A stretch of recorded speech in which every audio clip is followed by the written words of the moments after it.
Al-Hasan wal-Husain imamani qama au qaada. Kumekuwa kukiibuka fikra za kichonganishi zikielekea moja kwa moja katika kuwachonganisha wafuasi wa Ahlul Bait alayhimussalam na imamu wao kipenzi chao al-Imam al-Hasan al-Mujtaba alayhi afdalu salatu wassalam. Kawachana na ukhalifa akamwachia Muawiya. Hili ni kosa kubwa ambalo kwamba mashia wanahesabu alilofanya Hasan. Kwanza kabisa tuweke wazi, hakuna shia yeyote ambaye anamchukia al-Imam al-Hasan. Hakuna shia yeyote ambaye anamuhesabu al-Imam al-Hasan kana kwamba ni imamu aliyekosea katika maamuzi yake. Na yale yote unayoyakuta katika vitabu vikielezea kwamba kuna mashia walimfuata al-Imam al-Hasan wakamwambia ya kwamba umekosea, kama yule aliyemwambia al-Imam al-Hasan, assalamu alayka ya mudhilla al-mu'minin, amani iwe juu yako ewe ambaye umewadhalilisha waumini. Vyote na wote wanarejea katika makundi ambayo huwezi kuyaita kwamba ni mashia. Ukichunguza utakuta ni yale mabaki ya Khawarij, mabaki ya wale ambao walikuwa wanachuki na watu wa nyumba ya mtukufu Mtume Muhammad sallallahu alayhi wa alihi wasallam. Lakini kwa nini tuhuma kama hizi zinatolewa dhidi ya mashia na kusema ya kwamba wao wanamuona al-Imam al-Hasan amekosea? Sababu ni moja tu. Huenda mwenye kutuhumu hajatambua mashia wanaitafsiri vipi sulhu ya al-Imam al-Hasan. Hizi hapa ni sababu 5 miongoni mwa sababu ambazo wafuasi wa Shia Ithnaya Asharia wanazichunguza na kuzidurusu katika sulhu ya al-Imam al-Hasan al-Mujtaba.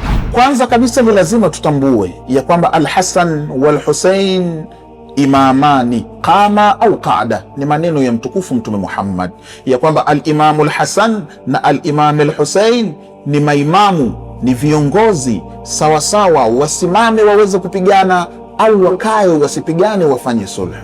Haya ni maneno ya mtukufu Mtume Muhammad, ambapo kila mmoja na si Shia tu bali wafuasi wote wanaamini ya kwamba al-Hasan wal-Husain ni maimamu na ni makhalifa ambao wameainishwa na mtukufu Mtume Muhammad sallallahu alayhi wa alihi wasallam. Lakini nukta ya pili ni lazima tutambue ya kwamba al-Imam al-Hasan katika suluhu yake aliachia utawala na wala hakuachia uimamu.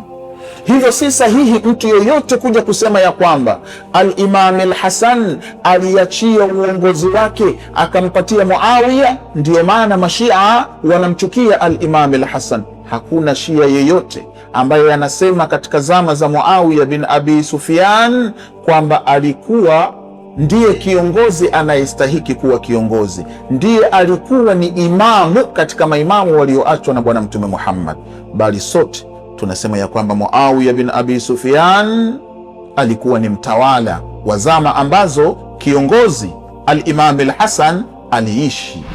Uimamu si kutawazwa na watu, bali uimamu ni sifa ambayo inatoka kwa Mwenyezi Mungu Subhanahu wa Ta'ala kumwendea Mtume Muhammad, na kisha yeye ndiye anayewatangazia watu.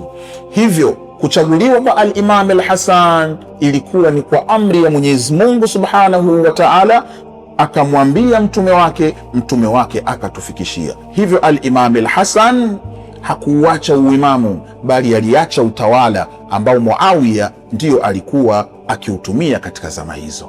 Nukta ya tatu ni kwamba hali ya kijeshi katika zama za al-Imam al-Hasan, kama ambavyo hali ya kijamii katika zama zake, vilikuwa haviruhusu kwa al-Imam al-Hasan kuweza kusimama. Vilikuwa havimpi al-Imam al-Hasan nguvu ya kutoka angalau kwenda kupambana na Muawiya bin Abi Sufyan. Hapa tunazungumzia watu ambao walikuwa wamesimama nyuma yake, lakini roho na nafsi zao ziko na Muawiya bin Abi Sufyan.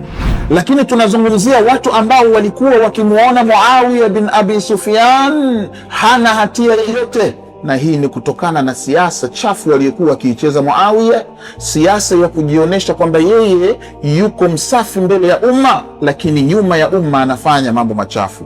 Hivyo al-Imam al-Hasan ilikuwa ngumu kwake kuambia watu ya kwamba twendeni tukapambane na Muawiya. Wote walikuwa wanamuona Muawiya ni mtu ambaye yupo safi, ni mtu ambaye hana shida. Al-Imam al-Hasan alikuwa anatambua undani wa Muawiya na uchafu ambao Muawiya anaukusudia katika matendo yake. Lakini nne ni pale ambapo tunagundua ya kwamba al-Imam al-Hasan kupitia suluhu aliyoifanya na Muawiya bin Abi Sufyan alikuwa anakusudia umma mzima uweze kumtambua Muawiya ni nani. Na ndiyo maana ukirejea baada ya suluhu ile utakuta kwamba Muawiya ndiye alikuwa mtu wa kwanza kuvunja kila kipengele kilichopo katika makubaliano yale. Al-Imam al-Hasan alitambua fika ya kwamba Muawiya hana uwezo wa kubakia katika haya makubaliano, bila shaka atayaharibu. Na hapa ni pale ambapo moja ya vipengele vya makubaliano yao ni kwamba baada ya utawala wa Muawiya basi atoe nafasi kwa al-Imam al-Hussein ambaye ni ndugu yake na al-Imam al-Hasan, na wala si kwa Yazid bin Muawiya. Lakini Muawiya akafanya nini? Akamtawalisha Yazidi baada yake, na kabla ya hapo akimuua al-Imam al-Hasan, jambo ambalo watu wote walishuhudia, jambo ambalo watu wote walizinduka wakaona ya kwamba kumbe huyu Muawiya sio yule ambaye sisi tulikuwa tukumfikiria. Kumbe huyu Muawiya ni mchafu kuliko vile ambavyo sisi tulikuwa tunafikiria.